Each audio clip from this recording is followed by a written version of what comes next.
방역 담당자들이 보는 입장에서는 가장 안 좋은 경우가 되겠습니다.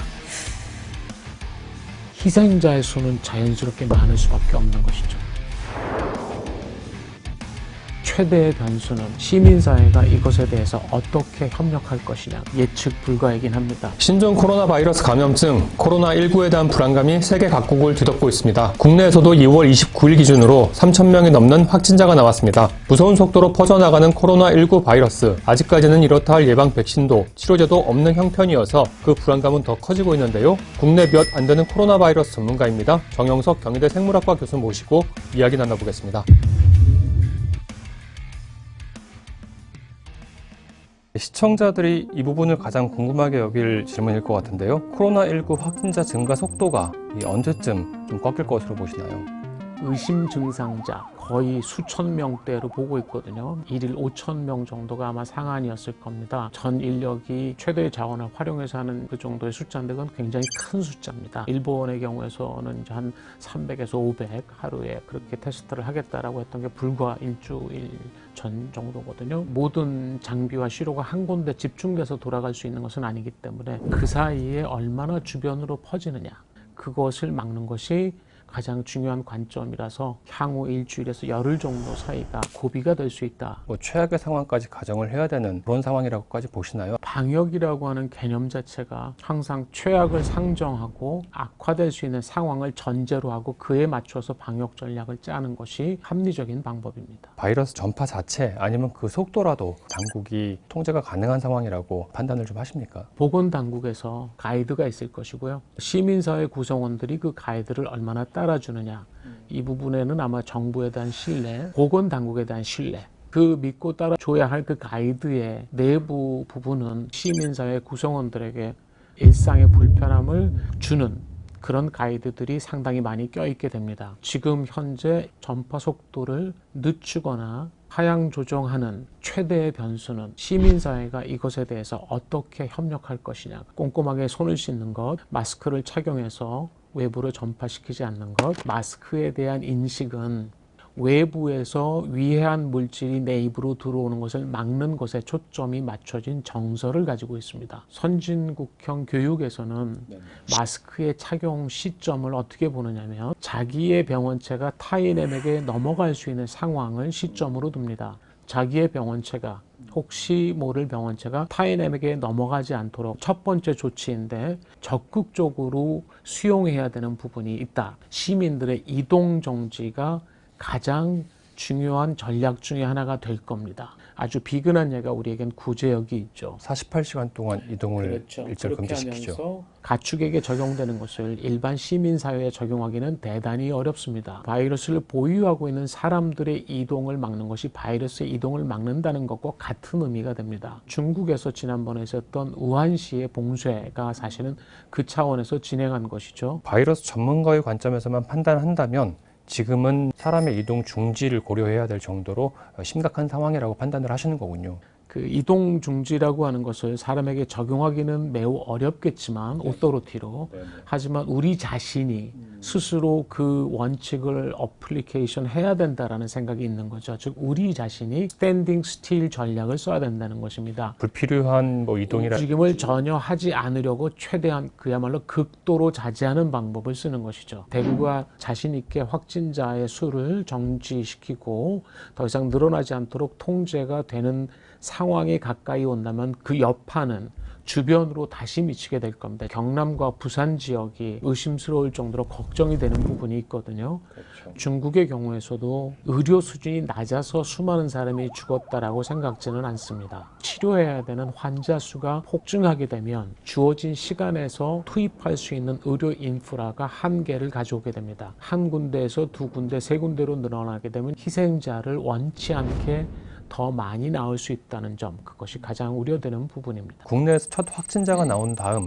한동안은 그 증가 속도가 완만하게 지속되다가 갑자기 며칠 사이에 이제 폭증하는 모습을 보였지 않습니까? 중국이라는 곳에서 대형 전염병이 발생되고 있다라는 것이 우리 땅에 없었던 것이라면 국적의 문제가 아니고 어떤 사람이 어느 지역을 경유해 왔느냐, 그런 사람들의 출입을 어떻게 통제할 것이냐. 애초에 우리가 중국인 입국 금지를 하냐마냐 갖고 굉장히 뜨거운 논란이 그걸 있었는데 왜 중국인이라고 했는지 모르겠어요. 국적으로 접근할 게 아니라 방역의 1단계는 감염원의 유입을 막는 겁니다. 이스라엘에서 공항에서 한두 시간 머물다가 바로 비행기로 돌아왔고, 이스라엘이 취한 조치는 아주 당연한 조치입니다. 그것이 다른 목적이었다면 우리가 당연히 항의를 하고 그 서운함을 깊게 가질 수도 있겠지만, 이 문제는 전염병의 문제입니다. 국가 간의 어떤 자존심 문제 이런 게 아니라는 말. 전혀 그런 문제로 가면 안 되는 거죠. 이 전염병의 문제를 다른 부분으로 해석하거나 접근하려고 들면 굉장한 실수를 가져올 수 있게 되는 것이죠. 코로나19에 듣는 치료제, 백신 개발은 지금 어디까지 좀 이루어져 진행이 되는 상황인가요? 많은 분들이 백신이라고 하면 예방 백신을 먼저 상정합니다. 지금은 가끔 치료 백신도 나옵니다. 이미 노출된 뒤에 그것을 어떻게 더 면역 체계에 도움이 되도록 할 것인가. 그럼에도 불구하고 지금 얘기하고 있는 백신은 모두 사전 예방 백신을 이야기하는 것이고요. 이 백신의 문제는 하나가 유효한가. 접종했을 때 그 사람이 그 접종 이후에 면역 체계가 그들을 충분히 기억해서 예방 면역을 갖고 있을 수 있도록 만드느냐. 두 번째가 안전성입니다. 안전성이라고 하는 문제는 항생제와 백신, 특히 예방 백신에 아주 중요한 차이가 있습니다. 항생제는 우리가 어떠한 감염원에 감염이 된 이후에 처치되는 약제입니다. 약간의 부작용이 따라오더라도 감염원을 제거할 수 있는 효과와 기대가 훨씬 더 크다면, 그로 얻을 수 있는 보상이 더 크다면 당연히 그 항생제를 감내합니다. 부작용까지. 그런데 예방 백신은 건강한 사람을 대상으로 해서 접종하는 것이 예방 백신입니다. 즉 어떤 병원체도 아직 감염되지 않은 상태의 사람을 대상으로 하죠. 이럴 경우에 사람의 심리는 자기에게 주어질 미래의 효용 가치보다 현재 당면하게 될 부작용에 훨씬 초점을 맞추게 됩니다. 사스나 메르스나 코로나19까지도 백신들의 개발 후보들 여러 개가 눈앞에 있을 겁니다. 그런데 문제는 접종했을 때 괜찮을 것이냐, 안전성의 문제가 남게 됩니다. 1상, 2상, 3상을 거치면서 사람의 숫자도 늘어나고 부작용의 정도도 좀 더 면밀히 관찰하고 하는 부분이 있는데, 기간부터 일단 상당히 오래 걸립니다. 수천 명까지가 대상이 되는 것이기 때문에 그렇습니다. 행정적 절차에서 유효하고 안전하다라는 것을 확인받고 허가를 받아서 시중에 상용화되기까지의 기간은 종종 10년 내외로 잡습니다. 단시간 내에 백신이 나와서 예방을 할 수 있거나 적어도 예방 백신은 그 부분은 무리가 되겠습니다. 다만 치료제의 경우에는 긴급 적용 명령이라든가 긴급 수용 명령이라든가 행정부에서 발동할 수가 있고, 아주 짧은 시간 내에 이 치료제를 적용할 수가 있습니다. 예전에 사용했을 때 부작용이 적었고 효과가 좋았던 그런 약제들을 지금 여기에 적용을 하자라고 한다면 그 시간은 1, 2개월 내로 굉장히 짧아질 수 있는데, 지금 몇 가지가 그렇게 적용이 되고 있습니다. 코로나 바이러스, 그렇다면 이 바이러스 자체는 어떤 것인지 좀 설명을 좀 부탁드리겠습니다. 사실 예전에는 그다지 중요하게 생각하지 않았었습니다. 1960년대에서야 우리가 그들의 존재를 정확하게 알게 되었는데, 40여 년이 지난 2002년과 2003년에 처음으로 전혀 예상치 않던 코로나 바이러스가 등장을 한 건데, 그것이 사스였습니다. 그때 당시엔 그 사스가 신종 코로나 바이러스였겠네요. 처음에는 괴질이라고 불렀을 만큼 이게 뭔가 싶었는데, 그것이 코로나 바이러스의 유전체 염기 서열을 가지고 있다는 것을 확인했고, 중국 전역에서 많은 연구자들이 박쥐를 뒤지기 시작한 겁니다. 수많은 코로나 바이러스들이 알려졌고요. 사스는 그런 것들을 발견하는데 아주 중요한 촉진제 역할을 해줬죠. 사스하고 메르스, 그리고 이번 코로나19는 어떻게 그러면 좀 다르다고? 사스하고 코로나19, 사실은 이제 사스 코로나2라고 저희는 부르는데, 학술적으로는 그 용어가 이제 사용이 될 겁니다. 셋 다 박쥐에서 온 바이러스이고 계통이 매우 가까운 것으로 저희는 보고 있습니다. 다만 메르스의 경우에는 이들과 거리가 상당히 멀다 라고 보는데, 이런 판단은 전부 염기의 배열 순서 보고 저희가 판단하는 겁니다. 지난번 2002년도의 사스 코로나와 이번에 나온 신종 코로나의 유사도는 80%를 육박합니다. 메르스 코로나하고 비교한다면 50% 내외입니다. 지금 우리가 이야기하고 있는 중에서도 새로운 유형의 조합들이 만들어질 수 있고 새로운 종으로 넘어갈 수 있으며 우리는 그것을 전부 모르고 있는 것이죠. 신종 코로나 바이러스가 어떻게 재조합되느냐에 따라서 굉장히 강력한 또 바이러스도 나올 수 있겠네요. 제 얘기가 그거죠. 얘네들은 재조합의 귀신입니다. 지금 다 줄줄이 대기하고 있을 거고 지금 얘기 중에도 그들은 하고 있을 거니까요. 인플루엔자가 나타나는 것만큼은 안 되겠지만 얘네들은 매년 바꾸잖아요. 그런데 코로나도 그에 못지않은 넘버 2의 위치를 지금 RNA 바이러스 중에서 갖고 있다는 것이고 코로나 바이러스들의 대부분을 분자 진화를 보면 얘네들 다 전부 다 재조합된 애들입니다. 요것 조각 저것 조각 요것 조각 서로 계속 바꿔치기 하면서 나눠 가져서 풀 유전자가 딱 만들어지는데 그래서 걔네들을 이렇게 모자이크처럼 색깔을 칠해서 보잖아요. 정말 현란합니다. 그런 게 왜 만들어지는 건가요? 이 자연계에서. 자연이니까요. 우리도 만들어졌잖아요.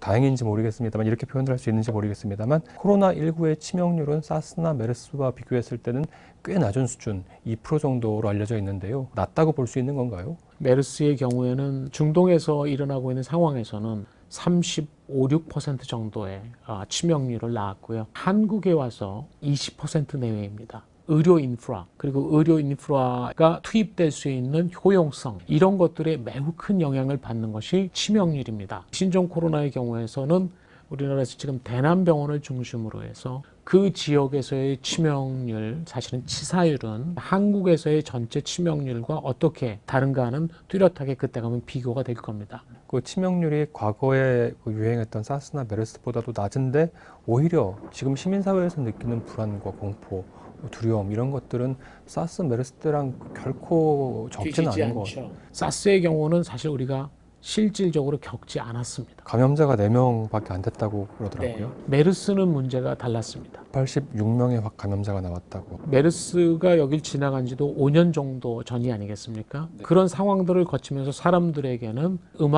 격리라든가 에크모 치료라든가 항바이러스 약물이라든가 정보들을 차근차근 쌓아놓고 있었을 것이고 어디서부터 막으면 된다 이런 것들이 있었는데 이번 상황은 그 상황을 훌쩍 넘어버렸죠. 그 상황을 벗어난 것 때문에 지금은 훨씬 더 체감 두려움이라고 할까요? 그것이 훨씬 커졌고요. 그들이 빠르게 전파하는 성향을 나타낸다는 것은 그만큼 감염된 사람이 본인의 감염을 확실하게 느끼지 않고 일상 활동을 한다는 것이고 그게 이른바 무증상 감염이라고 하는 증상이 있더라도 그것이 가벼운 감기라면 사람들이 다 집에서 자기를 격리실에 감금하지는 않죠. 오히려 그러면 그게 더 위험할 수 있다는 말씀이신 거네요. 지금 상황은 에볼라처럼 병독성이 아주 강하고 증상이 격렬하게 급하게 진행되는 바이러스 감염증은 확산 속도나 영역, 범위가 생각보다 넓지 않습니다. 치명률이 조금 낮은 것처럼 현재까지는 보인다 할지라도 그게 덜 위험하다라고 하는 근거는 되지 못한다는 말씀이신 거네요. 사스를 중국에서는 매우 두려워하고 힘들어했지만 그 트라우마가 굉장히 크게 남았습니다. 그런데 사스가 갖는 치명률은